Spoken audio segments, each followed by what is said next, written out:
Okay, everyone. Thank you for joining us today on this beautiful November day in Boise, Idaho. Um, we're going to accentuate the positives and talk about a topic that is near and dear to my heart, plastics and human health. This is the second to last talk of the fall series of the Idaho Clinicians for Climate and Health and St. Luke's Sustainability Climate and Health Lecture Series. We have two distinguished speakers today that are going to talk to us about the why of why we need to eliminate plastics from our life, and then a bit about the how we can do that in medical practice. Um, in December, we have our capstone talk for the year, and Bill McKibben will be joining us to talk about his career in environmentalism and some of the things we can do in our own lives to be more like Bill. We are going to do a book club on one of Bill's books. So if you're on the St. Luke's Green Team, check your emails and join us as we tear through one of Bill's books and talk about his career. So our first speaker today is University of New Mexico distinguished professor, Dr. Matthew Campen. Um, he, sorry, just getting text messages that I need to turn off. He is broadly interested in mechanisms um,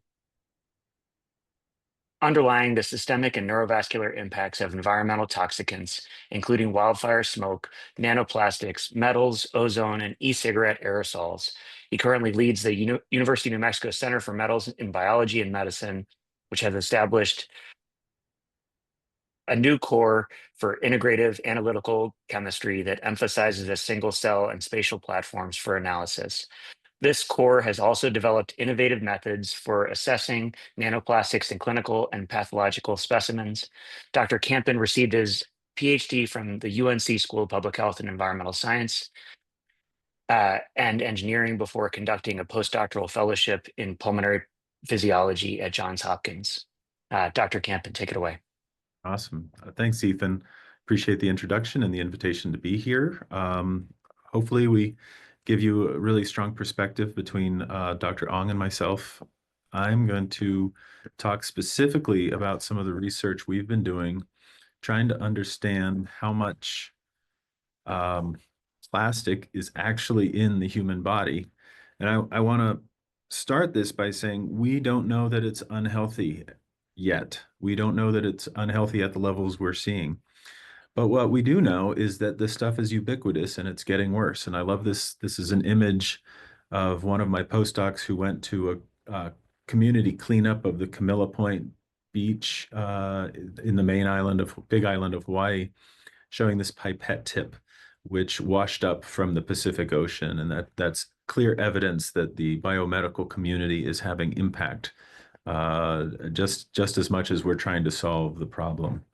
And the images on the right-hand side is really the problem. It's these little tiny shards or flakes of plastic that we see, and I'll talk more about that. Our planet has been using exponentially greater amounts of plastic for our entire lives. It's been doubling about every 10 to 15 years. And if it's not thrown away yet, it will be thrown away.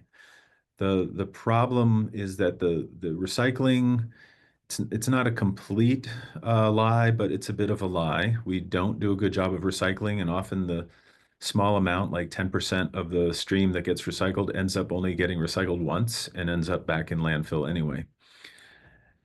These plastics get old and brittle, and they're thrown into landfills or into the ocean, and they start breaking down into smaller and smaller pieces. And as they do so, over a process of 20, 30, 40 years, they become microplastics.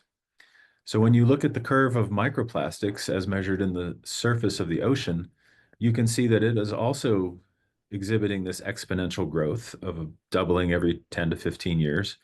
And the problem is, since these are derived from the plastics that we use and threw away, but 40 years later, even if we stop using plastics today, there's going to be a continued growth of plastics in our environment and in our food and in our bodies for a couple generations to come.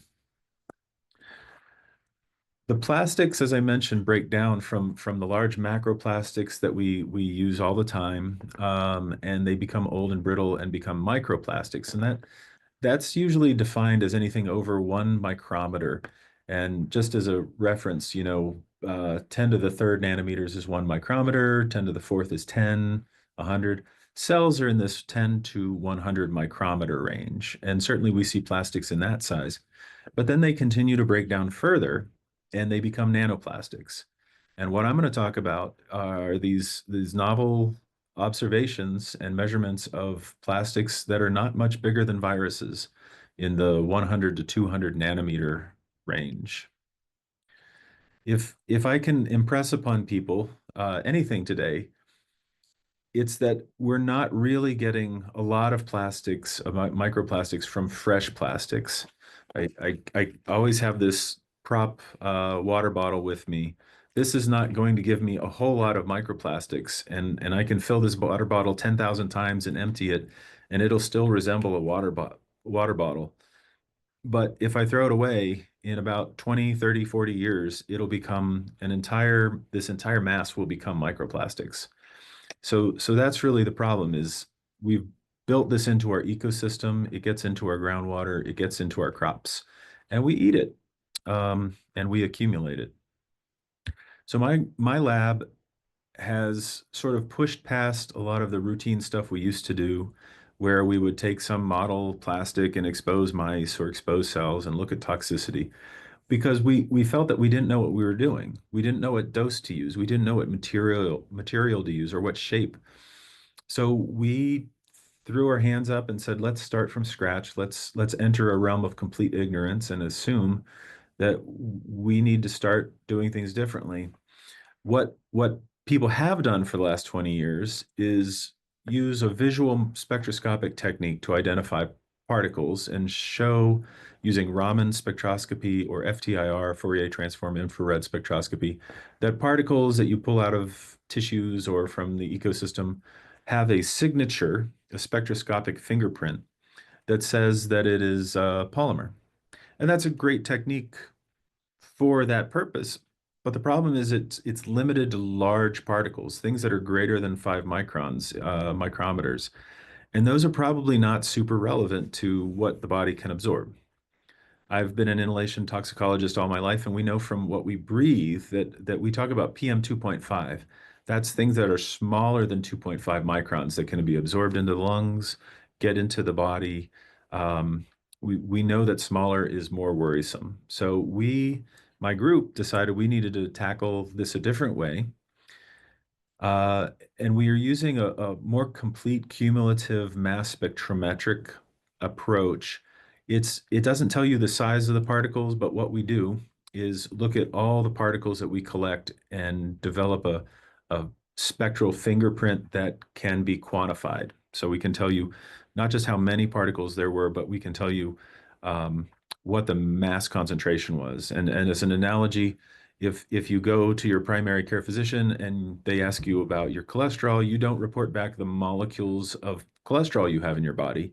You say milligrams per deciliter, mass concentration. So our approach is what you might expect from a New Mexico scientist if you've ever seen the TV show Breaking Bad. But we take specimens of human body and we digest it in a chemical. We've leaned heavily on potassium hydroxide. Other groups use hydrogen peroxide. Other groups use nitric acid, and other things. But we essentially get rid of the biological matrix as best we can. And then we use ultracentrifugation to spin the solid material left in this to a tiny pellet. And then we run that pellet on a system called a pyrolysis GC mass spec, gas chromatography mass spectrometry. That gives us a fingerprint. Whoops. It tells us the different types of polymers as well as the amounts. So our first study was on human placental samples. Marcus Garcia is a postdoc in our group, and he really spearheaded all this in collaboration with Baylor College of Medicine. But each of these columns is a different human placenta, and the different colors are different polymer content. So polyethylene, polyvinyl chloride, nylon, PET, styrene butadiene rubber, lots of them. We can do 12 at once. For the most part, only 4 or 5 are really at levels that are meaningful, and we find that PE, PVC, nylon, PET, and sometimes polypropylene are 95% of what we see, and everything else is relatively trace. But you can get a feel for the diversity, the range of findings. Polyethylene on this pie chart is almost always the dominant species that we are measuring. So the study we are sort of working on now, it's a preprint, and we're prepped to get this submitted hopefully this weekend for what I hope is a final A-OK by the reviewers and the editors. But we explored different human organs using decedents from the Office of the Medical Investigator. The advantage here was for forensic reasons, they hold on to tissues for 7 years. And so we were able to get tissues from samples that were about to be discarded from 2016, liver, kidney, and brain. And we were able to get more recent samples from 2024 of the same samples, so mostly frontal cortex for the brain.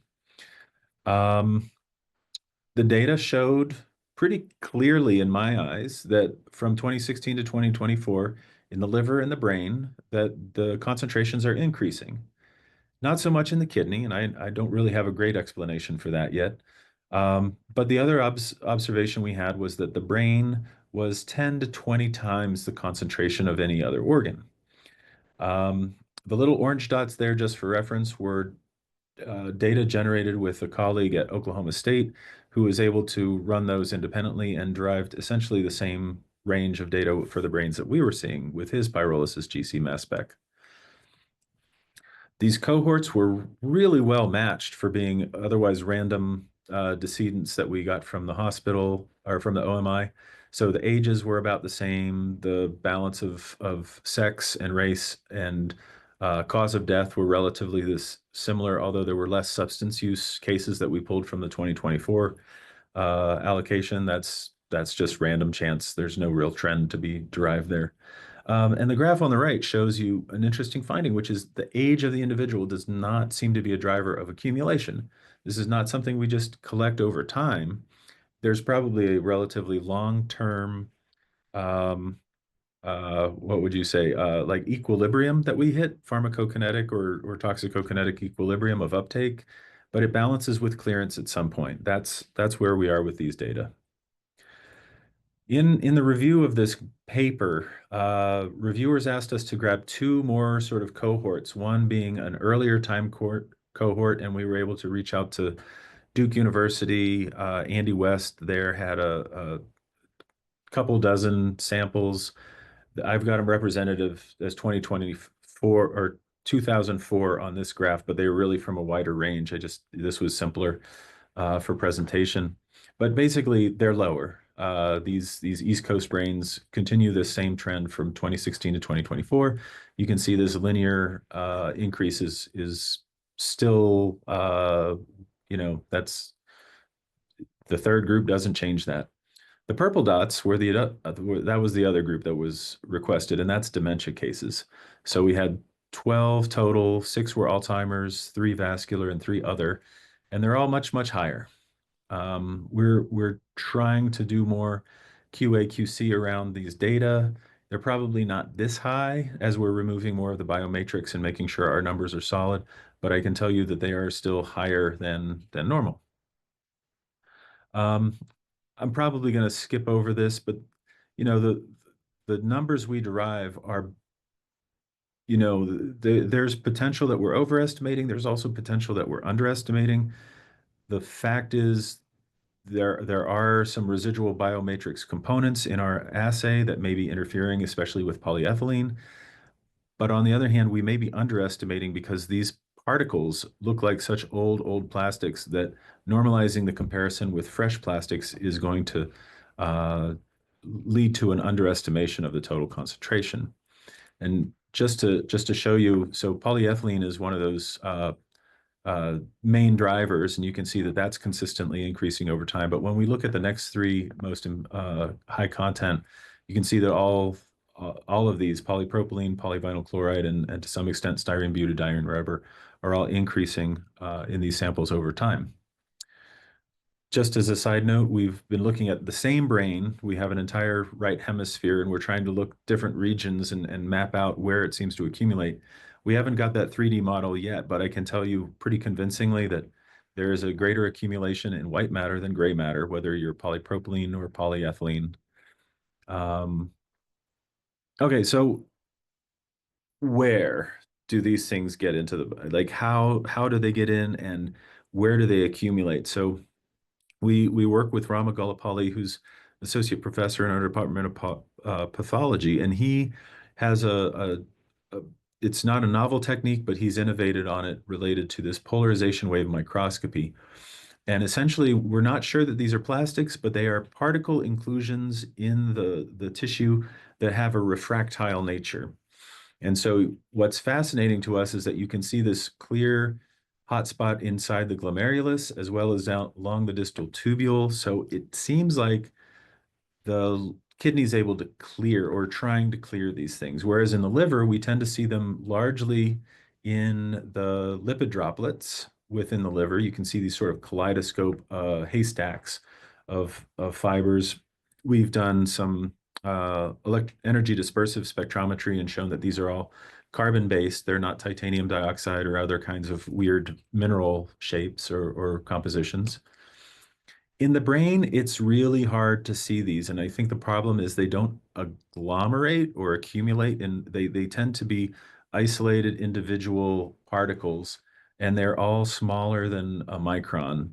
I don't have scale bars because these are digital zooms, but you can see these nuclei are about 5 microns in diameter, and these are very, very small, except for this one agglomerate. So, okay, when we do the digestions, we're pulling those pellets away from the tissue and obviously devoid of any anatomical structure. When we disperse those plastics onto a transmission electron microscopy grid, they look like this. This is what I started the talk with, is these shards or flakes of very, very old plastics that are just in every tissue we look at. We've done some basic spectroscopy and shown that they have a very clear overlap in the spectral, uh, essentially the spectral character, except for a large carbonyl peak, which probably reflects that aging and oxidative change to the plastic. So this is comparing these plastics with a known standard for polyethylene, high density polyethylene. Working with a nanomaterials expert at NIOSH, Aaron Ederle, we've been manually measuring the length and width of all the particles that we can find. 200.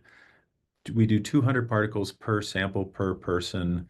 And you can see, so for 5 individual people, decedents, the average length and width in the brain is significantly bigger than what we see in the kidney and liver. Um, that's pretty fascinating, and we think that has to do with the inability of the brain to effectively clear material. And just to go back to that point about the dementia cases, we do see greater amounts of plastic in the dementia cases using pyrolysis GC. And when we look at these polarization wave images, what becomes clear is that we see accumulations by phagocytes in inflammatory regions of these cases, as well as along the vascular wall. So we have a situation where we don't know cause or effect. And in fact, if you told me there was a disease where the blood-brain barrier is going to be impaired and there's going to be inflammation and impairments of clearance, I would have hypothesized that there would be an accumulation of plastics. So we're still in this cause or effect question. We don't know at this point. What I find fascinating is that, this is a very zoomed in image of some phagocytes, some immune cells in the brain from a dementia case, and you can see all these dark inclusions that have been phagocytized, taken up by these immune cells. And when we look at the polarization wave image over top of that, you can see it's not a one-to-one correspondence with the dark areas. So this technique really lets us see specifically unique inclusions that we believe are the plastics. And the last, This is just me being a geek of a lab. I'm a laboratory animal when it comes down to it, and so we're struggling to confirm that these 100% are plastics and not some other thing. And so just putting these plastics on a TEM grid and heating that to 130 degrees, we start to see these things fuse and meld together as they melt. So I just find this to be the most simple and elegant way of showing that these are in fact little plastic flakes. So I'll wrap up here just to say, these nanoplastics, they're in everything we've looked at in terms of human parts, in terms of animal food, things like that. There's no real avoiding it at this point. We don't know that they're unhealthy at the concentrations we see, but they're getting worse over time. And so there's an inherent concern when we know something is very, very far away from being able to be controlled. Um, the predominant form of these plastics is these flakes or nanoshards. They're not described in the literature that we've seen. Um, and we desperately need new methods to detect and quantitate. And of course, we need new innovations on how to get them out of the body or get them out of our environment. So there's a lot of research needs around this topic. And I'll just emphasize, you guys are in Idaho, so you understand this. We're not near the ocean. A lot of the theme around plastics is about ocean contamination and water contamination.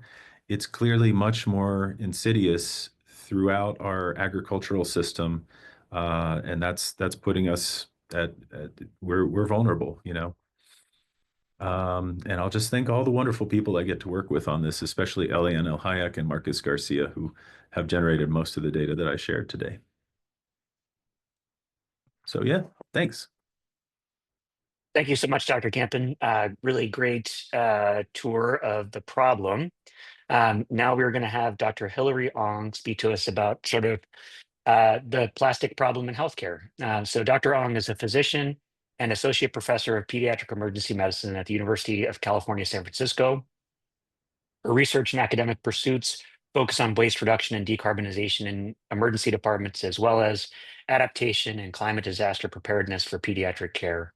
In recognition of her contributions, Dr. Ong was honored with the Emerging Physician Leader Award by Healthcare Without Harm in 2019, and currently she leads the Pediatric Pandemic Network's Climate Task Force, a federally funded initiative that develops evidence-based best practices to guide climate and health strategies for a network of children's hospitals.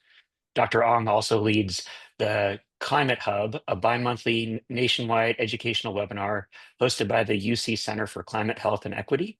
And additionally, she co-created and leads an innovative climate health and equity curriculum for the UCSF Emergency Medicine Residency Program, equipping future physicians with the knowledge and skills to address the impacts of climate change on health. Um, Before we welcome Dr. Ong, I just want to say, if you have questions about these topics, please place them in the Q&A, and we'll save those for the end and do a Q&A session with both the speakers. Dr. Ong. Thank you, Dr. Sims, for that introduction, and thank you again for inviting me to speak at this forum. What a wonderful talk, Dr. Campen, and such an important research that you're doing. I'm pretty looking forward to talk with you all about a topic that I'm deeply concerned about, and it's on plastic pollution from our healthcare system. So, if you look around in your clinic, your hospital, or healthcare setting, you would find that our healthcare is really wrapped in plastic, from plastic materials and equipment that you interact every day, perhaps in the hospital. And plastics over the past couple of decades have really revolutionized medicine. It's made our operations cleaner, more convenient, and perhaps more efficient. And so we're never going to get rid of plastics. But I think that in healthcare, we've tipped a little too far to relying on plastics, especially single-use plastics. And we need to dramatically reduce our reliance on single-use plastics because it causes likely, potentially, negative occupational, patient, and population health harms. So, the state that we're in, I would say that 99% of our plastics are made from fossil fuels. So that's where sort of the raw materials we're needing to deal with as it then translate into sort of the downstream effects of microplastics and fossil fuel related petrochemicals from these plastic-based products. In terms of global plastic production, every year, plastics emits equivalent to around 189 coal power plants of carbon or greenhouse gas emissions. And that's approximately 5.3% of global greenhouse gas emissions. And it's projected to double by even triple by 2050. And so when we talk about the impacts of plastics on climate, it really starts with the extraction of plastic. So really throughout the whole life cycle, it has this climate impacts. And without addressing plastic impacts, it really interferes with our ability to move forward with influencing climate reduction and mitigation efforts. Now, with that said, we're really in a polycrisis, and we can't move forward, like I said, without tackling the plastic overuse and waste. In U.S. healthcare facilities alone, we generate about 7 million pounds of plastic waste a day, and most of the plastics, more than 90% of the medical plastics, is not recycled. And you see it around your clinic and hospitals that everything is wrapped in single-use plastics, and we know that from just global plastic production, single-use plastics and plastic packaging is the largest market. I've read a study that said that giving it a number that we need to be targeting about 12 to 17% reduction in plastic production in order to meet our climate goals. And I do think that's a pretty conservative measurement overall. So the most comprehensive plastic usage waste audit that I've seen is from Healthcare Without Harm Europe. And a couple years ago, they did a waste audit in several hospitals in Europe and found that nearly half, or 45% of the waste from a handful of hospitals was identified as plastics. And as plastic products that were found in the largest quantities were during the waste audits were wipes, gloves, and they call nappies, but we call diapers here. So, like I mentioned, and most of this is single use. And what happens to these single use plastics in healthcare is that they get thrown in the trash that either goes to landfill or medical waste, which is incinerated, and or from improper waste management, it leaks into our waterways. And like Dr. Capman mentioned, um, plastics never decompose. They just get degraded into smaller and smaller particles into micro and nanoplastics. And we also have pretty robust amount of studies to point to how plastics leak chemicals, and it's about estimated more than 13,000 chemicals that are different types of chemicals that are leaked from various kinds of plastics. And perhaps the most well-known is BPA. PFAS is for the forever chemical, is making like media headlines as well as plasticizers, various plasticizers, flame retardants, etc. And from incineration, these plastics generate more microplastics into the air, as well as plasticizers and heavy metals.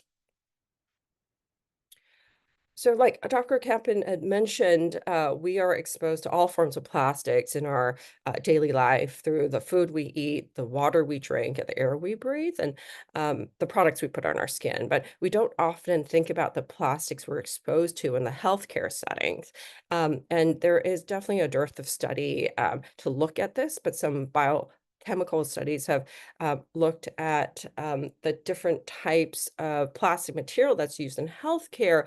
And from those studies, it suggested that there is, from just wear and tear, there is leakage of microplastics and certain endocrine disrupting chemicals as well. But the connection from that to how much of those uh, byproducts of plastics, if you will, gets into the bloodstreams and get into our patients, that still requires a lot more research to be done. So through skin, blood, ingestion, and inhalation, the various forms of exposure that patients can be exposed to plastics. So what the literature I'm more familiar with is in pediatrics, which is a neonatal ICU, and they have been a good amount of studies that have looked at um, endocrine disrupting chemicals and exposure in neonates, and this is perhaps the most sort of direct um, correlation between measuring potential health harms from direct exposure of plastics and its associated chemicals. So this study was measuring hypertension in infants, so preemies in the NICU, and they found that for these infants or neonates who were exposed to DHP IV fluids, they had higher blood pressure, and when they removed DEHP from the IV fluids, their hypertension resolved. So this was a 7-year review study, and like I said, it's one of the few studies that I've found out there that had the most direct correlation. So, what do we do? So I think I saw a question posed in the chat to say, to ask about plastic bottles. I don't think recycling like is the answer. If we think about the framework of reuse, recycling, refuse, reduce, I would really put refuse and reduce up there and recycling really at the bottom of that list. A couple months ago, colleagues and I had published a viewpoint in JAMA addressing this issue of how do we reduce plastics in our healthcare. And we had suggested 7 different strategies using a socio-technical approach. I'm going to go from sort of left to right and then down to the bottom. So going through these 7 strategies, first is organizational strategies. So putting it, pairing like the 2 main key stakeholders, which are healthcare organization and clinicians. And we argue that we need to conduct waste audits, plastic audits, and think about how to quickly replace single-use plastics wherever possible. Second strategy is clinician engagement. And for the rest of the talk, I'm going to talk more specific strategies in this arena as these are a group of physicians, and it's really working at a clinician level with a healthcare organization, getting clinicians involved in this space, as I think historically we work with patients and grab what we need. And I work in the emergency department, so I grab like a laceration repair kit, for an example. And I have no say in the purchasing, but I think folks like Dr. Sims and other folks in other organizations who hold a medical director of sustainability title, they play an important a conduit to kind of bridging the gap between clinician and sustainability people in your hospital and strategic purchasing to really try to mitigate and reduce our use of plastics. Next is research and data, like I mentioned, and that we really have a dearth of data in this arena, and important to engage like researchers as well as infection control people to gather more data. In terms of technology and materials development, it's pairing manufacturers with policymakers to think about and developing fossil fuel-free sustainable alternatives. Next is culture change, arguing that we need to work with our professional societies and our healthcare organizations to shift norms um, from what we are really used to as single-use plastics with that comes with its convenience, as an example. In terms of the circular infrastructure, we need to promote like reuse and more also durable alternatives. And in terms of policy reform, we need to encourage our policy makers and our healthcare organizations to commit to more sustainable procurement. So this is sort of a list that I came up with that as a clinician we can engage in. So I'm going to go through this step by step. First, I do think we just need a landscape analysis of plastic usage, and that can be small to sort of larger scale to across your healthcare organization. So asking ourselves, what types of plastics are used in our healthcare setting, our clinical setting, and at what volumes, plastic products are critical for patient safety, what plastic products can be replaced to reduce potential harm, what plastic products can be reduced, and what are the barriers for implementing alternatives. So I just wrapped up a study this past year looking at our custom procedural tray, which to do a laceration repair. As a pediatric emergency medicine physician, I do a lot of laceration repairs on our toddlers. And I picked this one just because like every time I open a kit, it really annoys me. So I'm going to show you a video of me opening one of our custom laceration repair kits.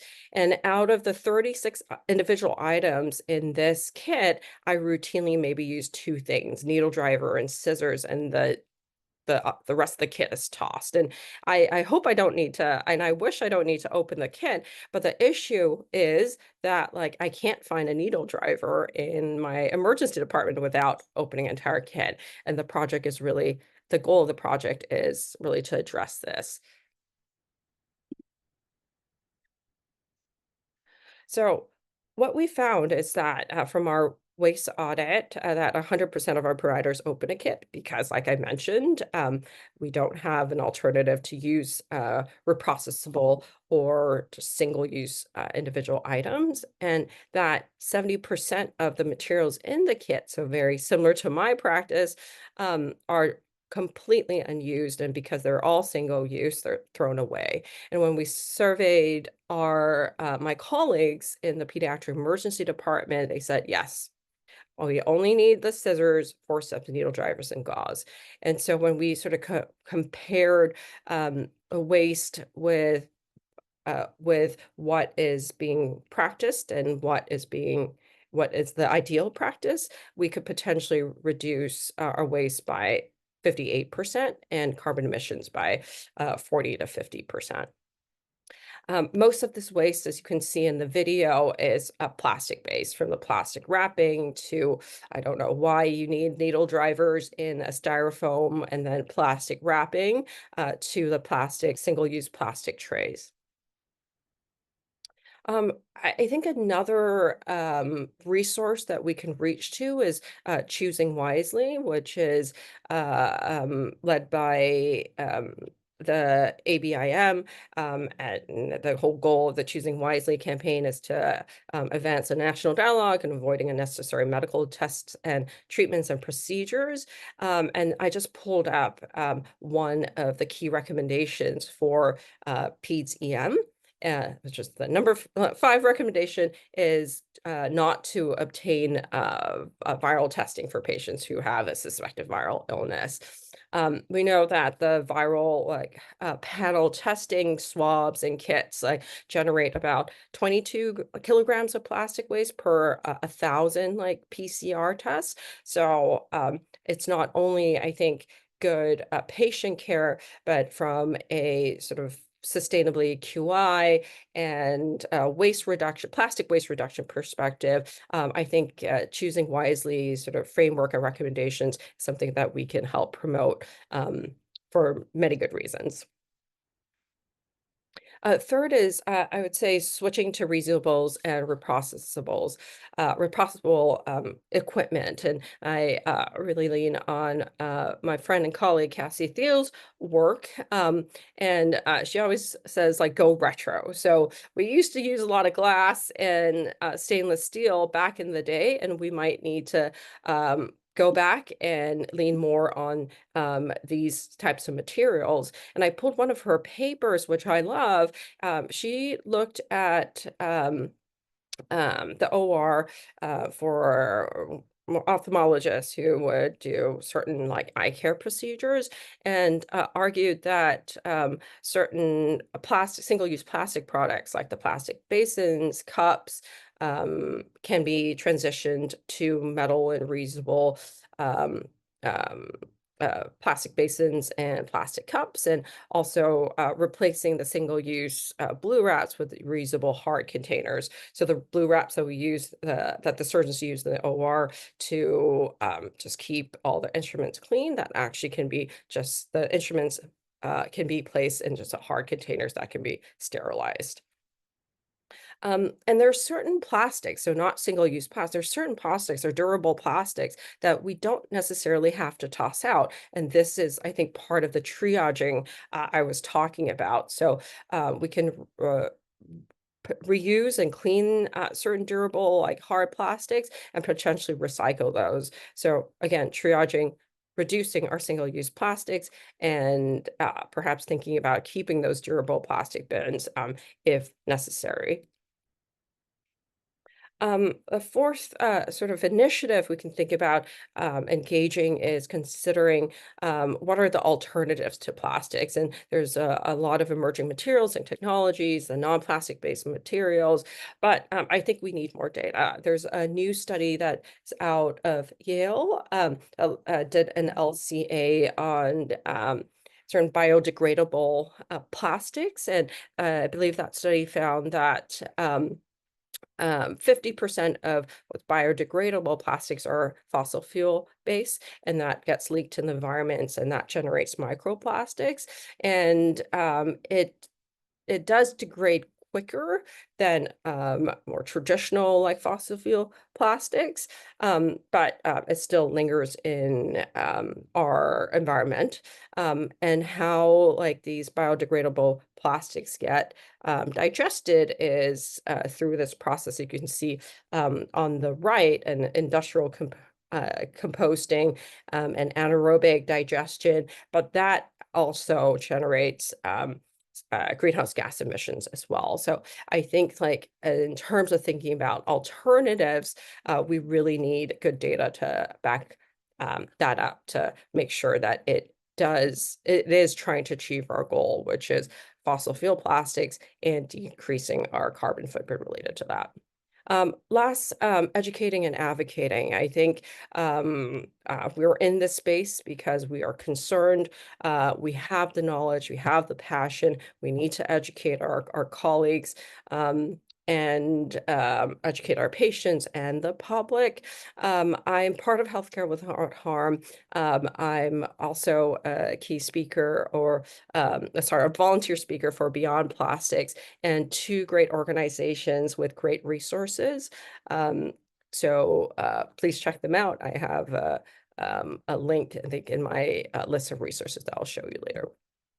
Last two things I want to highlight is that our current administration in July actually put out an action plan related to tackling the plastic crisis. I hope the next generation will continue this line of work, as I argue that this line of work is should be apolitical, and it affects like all of our health. But in July, the current administration did put out this. Lastly, on a global level, the United Nations, the UN Environment Program, has been leading negotiations for a plastic treaty for all nations to agree on and internationally legally binding agreement to end plastic pollution. And this month, they're actually engaging in their last session of talks. And at the beginning of the talks, like there's argument that healthcare should be exempt from this um, legally binding agreement. And Healthcare Without Harm and other groups have been arguing that healthcare should not have a blanket exemption, but because we are contributing to the problem. So if you're interested, please snap this QR code. There's an open letter from that's put out by Healthcare Without Harm. And I'm going to end with my resources and references and happy to answer any questions. Thank you so much, Hilary. Outstanding talk. So we'll run through some questions from the audience. So if you've got questions, please post them. And I'll just kind of start with one that I think we sort of touched on a little bit about health impacts of plastics. So Michael Bishop is asking, what are the findings of health impacts of nanoplastics on the brain and other organs? Dr. Campen, you'd put some information in the chat, but to me, it sounds like there are two major ways that we're seeing these health harms. One, in the chemicals that are used in the production and manufacturing of plastics that are potentially leached into the stuff we eat and drink or receive as medication in the hospital. And two, as these structural micro and nanoplastics that we ingest and cause these inflammatory pathways that can lead to things like dementia potentially. Dr. Campen, do you want to comment on known health harms and if that sort of dichotomy that I'm presenting is correct?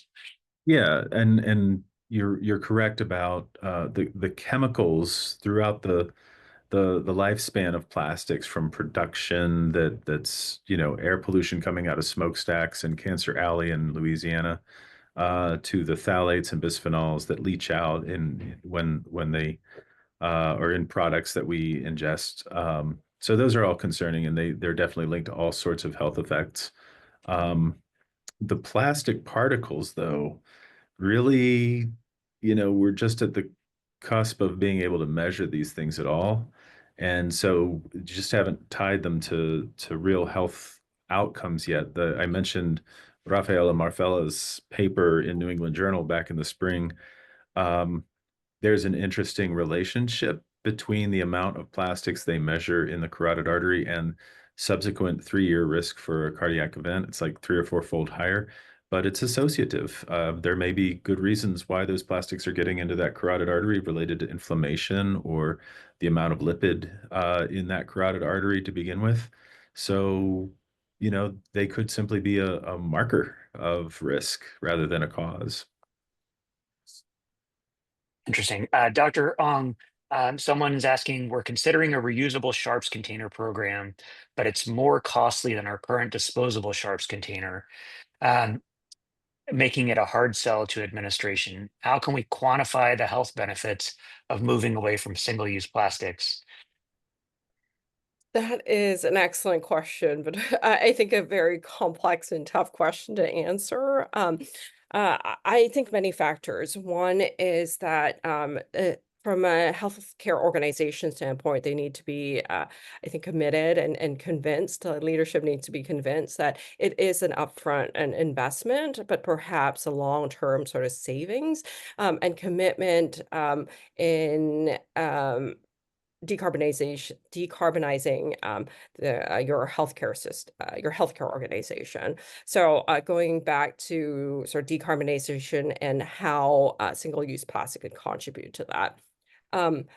Like Dr. Campen and I had mentioned, there's very broad epidemiologic data to say single-use plastics or downstream and upstream is bad, but tying that to like healthcare, like, I think that's a dearth of, like, data, so, like, it's a hard sell, I think, to leadership to say that, yes, like, we are contributing to a very, very specific problem, and we need to address that, for patient safety.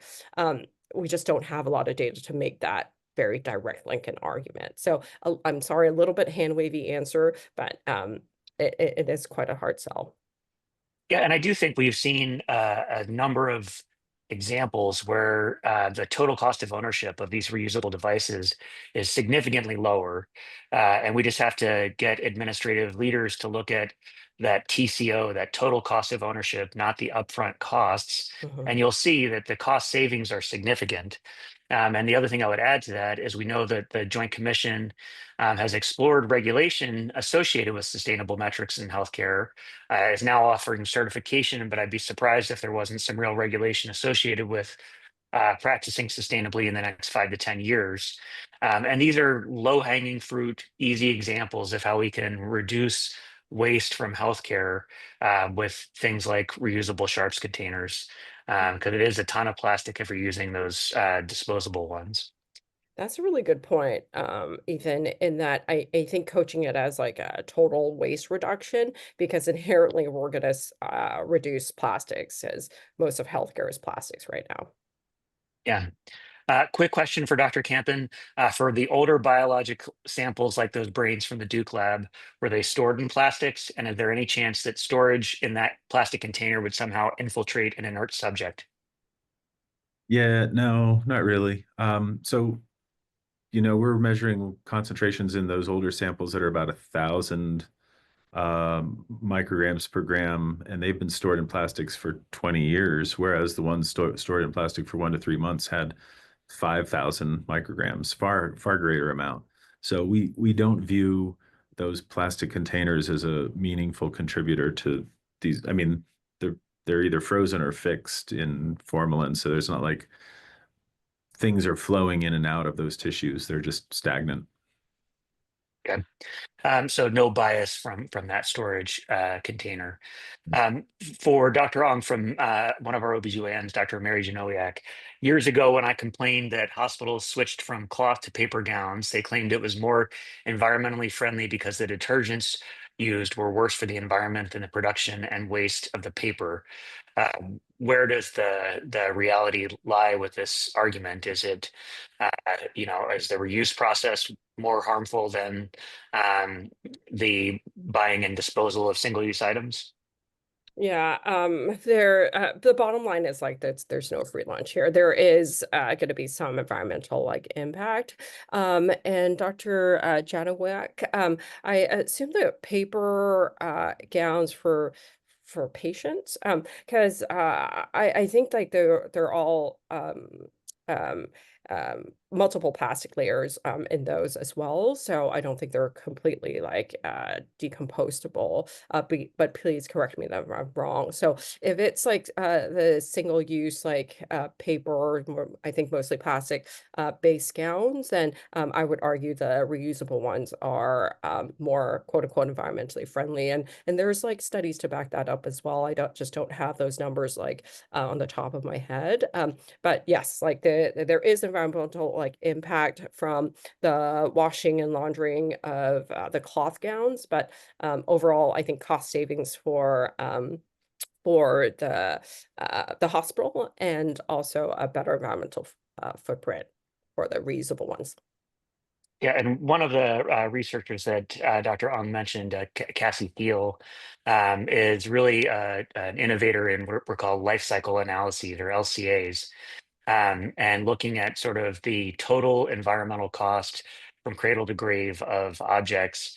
And we use these LCAs to really determine which objects we should be targeting for reuse versus what can stay single-use disposable. Because there are things like ethylene oxide that we use for cleaning and sterilization that is a toxic carcinogen that we should not be using for anyone, according to the EPA. But sometimes that's the only way to get things back to a sterile enough environment that we can reuse it on people. So maybe that's not the item we want to use. But yes, those surgical gowns are more plastic than paper.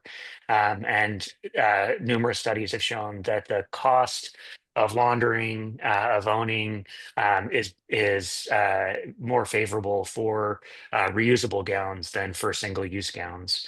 But there are some nuances in it that we need to consider. Um, Dr. Campen, I just had a question for you about some of the technology we're seeing to dispose of plastics. You say that these things are going to be around for generations, even if we stopped using them now. Is there technology that exists to make them go away or to suck them out of the environment? I see things about enzymatic biodigestion of plastics. Does that actually get rid of them into things that are inert or not likely to cause us harm? Or is that just chopping them into smaller pieces that are going to expedite the process of generating nanoplastics from larger plastics? Yeah, I mean the most viable, actionable, scalable approach right now is uh, get a steam shovel, go back to the landfills, and then drive them over to a incinerator and turn most of them into carbon dioxide. Um, the enzymatic ideas are they're a little more science fiction at this point because we don't know if we can actually put enough of that into, whatever E. coli or bacteria to really cause a major change in the mass of billions of tons of plastic waste. So I don't know. And I worry more about human cleverness uh, and trying to devise new ways to get rid of plastics without an eye for like real sustainability and ecological balance. As you mentioned, the idea of incineration and this kind of concept of maybe waste to energy. The city of Boise participates in a hefty energy bag program where they, collect thin film plastics that can't be used, and look at alternative uses. Like there was a period of time we were using them to compress them into cubes for building, or sending them to a concrete uh, manufacturing plant or cement plant in Wyoming to use for fuel. Um, it seems like with some studies showing that there's more shedding from recycled plastics than there is from native or virgin plastics, that maybe we shouldn't be trying to recycle these plastics at all. It should just be reusing them or repurposing them for fuel. Um, does that seem realistic to the both of you that, should we stop recycling plastic and just try to repurpose it while we're trying to get away from it? Hillary, you want to take a stab?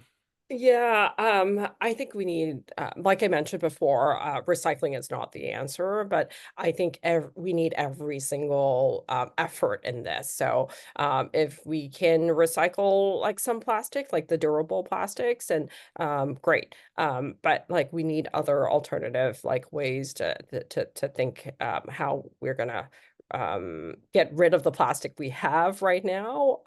And I think definitely think upstream, reduce and refuse. Yeah. The waste to energy incineration for no return on energy is very clearly the lowest denominator option. Nobody likes that. Nobody wants to have an incinerator in their town. Waste to energy treatment can be done well, and I know the UN Global Treaty group hates the idea. They consider it one of the worst options. But if you put it into the framework of reducing use, recycling better. If you take a single-use plastic and you incinerate it and you create energy, now it's a dual-use plastic. It's sort of a win. And by golly, we use zero-use plastics all the time when we pump it into our trucks and our cars. So I think we need a more pragmatic vision if we really want to make a dent in the problem. Muted myself. Dr. Ong, a question from one of our providers, Emma Donahoe. Is there a role for patients to advocate for less single-use plastics in their care? Oh, definitely. I think patients should definitely have a voice, like in their care. And I've actually heard through the grapevine that like some patients actually are asking about like phthalate-free like IV fluids. And I'm forgetting, and maybe you can remember, like Ethan, this year, Healthcare Without Harm. There's a presentation from a group of surgeons that did a patient survey of in their surgical clinic, and most patients like want want more sort of sustainability talk. So like, is my surgery going to have carry a certain footprint, and what are the options do I have? So I think there is demand out there, as there's more media like attention on plastics and climate change, etc. So I absolutely think that patients should have a voice and should advocate. Yeah, it's interesting. I think that was a talk from the University of Chicago, or someone in Chicago. It might have been a different hospital in Chicago. Rush. It was Rush Medical Center in Chicago, I where they were think it's talking rushed about too. Yeah. yeah, different techniques for appendectomies, where sort of the modern appendectomy is done laparoscopically, where you put three little ports in. You don't get one big incision, you get three little small holes, and they clip your appendix out. But studies have shown equal clinical outcomes with significant less utilization of resources with a single incision appendectomy. And so, can a patient request that? Was sort of their take on this. Mhm. And I think it's really interesting. I think we should all be talking to our providers about this. Um, Audrey Hurt, one of our team members on sustainability, asks, since the COVID pandemic, I've seen an increase in plastic use everywhere, really, cafeterias, hospitals, other environments, due to its quote unquote sterile ability. How do we navigate conversations with infection prevention, who like the ease of use and sterile capabilities of plastic over reusable items? That's such a good question. And when I chat with various folks across the country who's working with this issue, it really depends on who is sitting at the seat of infection control, infection stewardship. And um, it really depends on who's sitting there. I think like absolutely the pandemic has increased like plastic waste. We've seen a lot coming from China, a lot coming from Asia, just a spike in plastic waste, and a lot coming from the US as well. And in my hospital, like all our utensils actually then transition to individual plastic wrap like a lollipop, and it actually drives me nuts. And it took a lot of effort to undo that, but that was sort of I think a reflex, a societal reflex that, oh, okay, everything needs to be clean and sterile, and plastic is the solution. And I think that has been ingrained in our mind for so many years or maybe decades, that how to unravel that. And that's, I think, part of that cultural change that I was talking about with the strategies. So kind of a global like answer to your question, but getting infection control like on board is key. And I think reaching out to allies in the infection control and sustainability world, of course, Pam Lee, Dr. Pam Lee from LA, like her name comes to the top of my list, as well as Shalani, and I'm forgetting her last name, in DC. So maybe reaching out to folks that are across the country who are infectious disease specialists and on board with sustainability efforts to get sort of ideas of how we can help navigate specifics for your hospital. It's great advice. One last question for the both of you. How do you choose to eliminate plastic from your lives individually, and what specific plastics do you avoid, if any? It's Some tips for the crowd. um, just trying to be mentally cognizant of things you don't need. You don't need straws. You don't necessarily need lids on things that, you're going to drink right then and there. We just have some old carry out containers that we just keep in the car. So anytime we go to a restaurant, we can just bring them in and have leftovers in there. So just simple things, but we recycle and we compost and we do all the things we can. It's just impossible. Mhm. I'll just put out the framework that I've sort of developed for my own sanity is It is an inconvenience, like across the board. Like we just have to change our habits so it's inconvenient. So keeping that mindset, and then every time you go, get takeout or go to the grocery store, think about, okay, when weighing convenience or health harms. So that's from, the plastic straws, that from takeout containers, that's from water bottles. And so I'll give example. I'm a mom of a toddler, and so I intentionally would, bought her a stainless steel container to put her lunch like in, stainless steel forks. And remember, like a lot of stainless steel materials out there are also coated with nonstick materials. So you need to be very careful to make sure it's BPA free, and if it's phthalate free, like better. So we just have to be very careful. Like I don't pack a juice box. I have a water bottle, stainless steel, another bottle to pack her juice, because the juice box are a waste of money, and also has a straw. So it's inconvenient, but like we have to again like be intentional about refusing and perhaps just changing our norms. Great tips. Thank you both so much for your awesome insights. Just one little callback to the reusable gowns thing. A physician at the VA, Ryan Day, did a study on reusable gowns there and found that even the cloth reusable gowns were covered in PFAS and PFOA. And so, though you think you're getting something that is cloth that's reusable, they were still having issues with, is this safe when we're washing these plastics off of it over and over again? So we just have to get the plastic out of the environment when it's not necessary. There are some things like gloves, IV tubing, that we just cannot make reusable. And we don't have a non-fossil fuel based uh, material available right now for safe patient care. But we can focus on the lower hanging fruit while technology is helping bring us up to speed.